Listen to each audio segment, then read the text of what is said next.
You got people like this around you. Country's full of them now. People walking around all day long, every minute of the day, worried about everything. Worried about the air, worried about the water, worried about the soil. Worried about insecticides, pesticides, food additives, carcinogens. Worried about radon gas, worried about asbestos. Worried about saving endangered species. Let me tell you about endangered species, all right?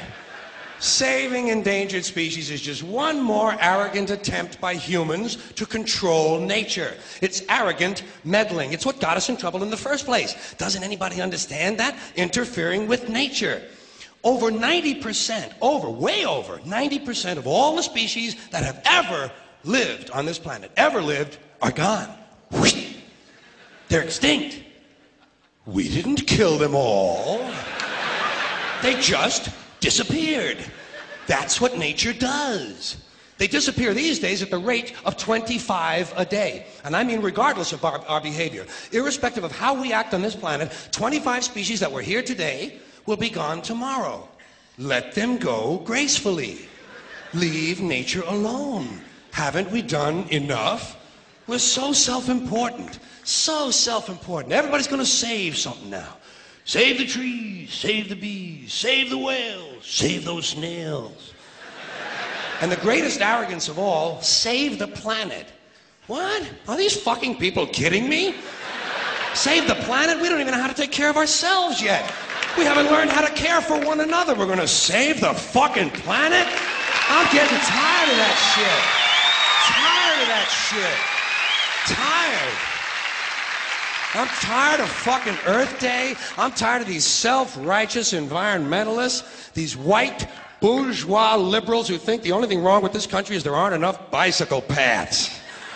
People trying to make the world safe for their Volvos. Besides, environmentalists don't give a shit about the planet. They don't care about the planet. Not in the abstract, they don't. Not in the abstract, they don't. You know what they're interested in? A clean place to live. Their own habitat. They're worried that someday in the future they might be personally inconvenienced. Narrow, unenlightened self-interest doesn't impress me. Besides, there is nothing wrong with the planet. Nothing wrong with the planet. The planet is fine. The people are fucked. Difference. The planet is fine. Compared to the people, the planet is doing great. Been here 4.5 billion years. Did you ever think about the arithmetic? Planet has been here 4.5 billion years. We've been here, what, 100,000? Maybe 200,000? And we've only been engaged in heavy industry for a little over 200 years. 200 years versus 4.5 billion. And we have the conceit to think that somehow we're a threat? That somehow we're going to put in jeopardy this beautiful little blue-green ball that's just a-floating around the sun? The planet has been through a lot worse than us. Been through all kinds of things worse than us. Been through earthquakes, volcanoes, plate tectonics, continental drift, solar flares, sunspots, magnetic storms, the magnetic reversal of the poles, hundreds of thousands of years of bombardment by comets and asteroids and meteors, worldwide floods, tidal waves, worldwide fires, erosion, cosmic rays, recurring ice ages, and we think some plastic bags and some aluminum cans are going to make a difference? The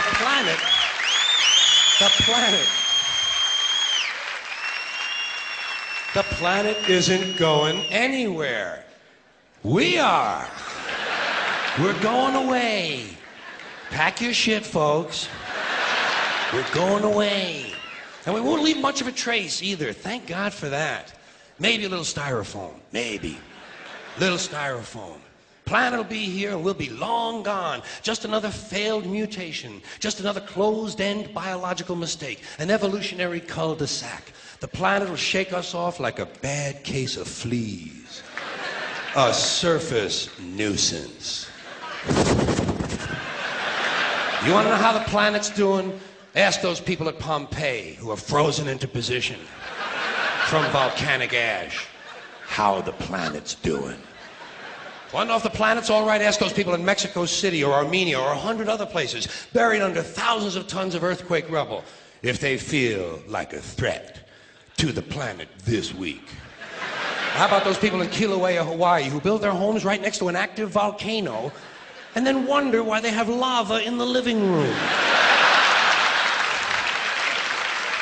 The planet will be here for a long, long, long time after we're gone, and it will heal itself, it will cleanse itself, because that's what it does. It's a self-correcting system. The air and the water will recover, the earth will be renewed, and if it's true that plastic is not degradable, well, the planet will simply incorporate plastic into a new paradigm, the earth plus plastic. The earth doesn't share our prejudice towards plastic. Plastic came out of the earth. The earth probably sees plastic as just another one of its children. Could be the only reason the earth allowed us to be spawned from it in the first place. It wanted plastic for itself. Didn't know how to make it. Needed us. Could be the answer to our age-old philosophical question, why are we here? Plastic. Assholes. So, the plastic is here, our job is done, we can be phased out now, and I think that's really started already, don't you? I mean, to be fair, the planet probably sees us as a mild threat, something to be dealt with, and I'm sure the planet will defend itself in the manner of a large organism, like a beehive or an ant colony can muster a defense. I'm sure the planet will think of something. What would you do if you were the planet trying to defend against this pesky, troublesome species? Let's see, what might... viruses. Viruses might be good. They seem vulnerable to viruses. And viruses are tricky, always mutating and forming new strains whenever a vaccine is developed. Perhaps this first virus could be one that compromises the immune system of these creatures. Perhaps a human immunodeficiency virus, making them vulnerable to all sorts of other diseases and infections that might come along. And maybe it could be spread sexually, making them a little reluctant to engage in the act of reproduction. Well, that's a poetic note. And it's a start. And I can dream, can't I? See, I don't worry about the little things. Bees, trees, whales, snails. I think we're part of a greater wisdom than we will ever understand.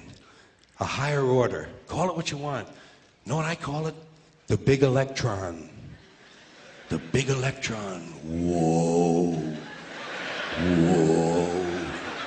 Whoa. It doesn't punish. It doesn't reward. It doesn't judge at all. It just is. And so are we. For a little while. Thanks for being here with me for a little while tonight.